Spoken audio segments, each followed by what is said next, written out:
1999 இருந்து 2003 வரை அந்த இடத்துல விவசாயம் செய்து கொண்டிருந்த விவசாயிகள் மீண்டும் அங்கிருந்து வெளியாம தொடர்ந்து விவசாயம் செய்துட்டு வந்தாங்க.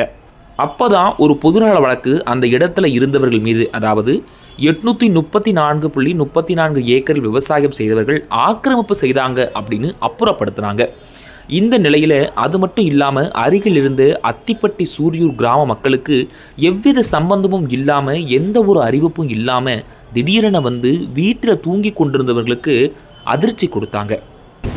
வணக்கம், நான் அத்திப்பட்டி சூரியூர் பகுதியை சேர்ந்த விவசாயி சின்னசாமி அவர்கள் பேசுகிறேன்.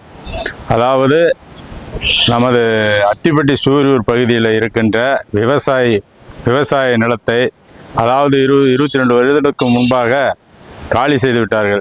அது முற்றிலும் ஒரு பொய்யான தகவலை கொடுத்து அந்த இடங்களை காலி செய்து விட்டார்கள். ஆனால் இதுவரையில் நாங்கள் ஒரு 500 குடும்பத்தை சார்ந்த விவசாயிகள் அந்த பகுதியிலேயே சீரழிந்து கொண்டிருக்கின்றோம். ஆடு மாடுகளை வைத்து பண்ணையம் செய்து வைத்து வருகிறோம். விவசாயம் செய்ய முடியவில்லை. அந்த விவசாய நிலத்தை மீண்டும் எங்களுக்கு திருப்பி கொடுக்க வேண்டும் என்று நமது அரசு அதிகாரிகளுக்கு நான் ஒரு தாழ்ந்த பணிவான சில கருத்துக்களை சொல்ல விரும்புகிறேன்.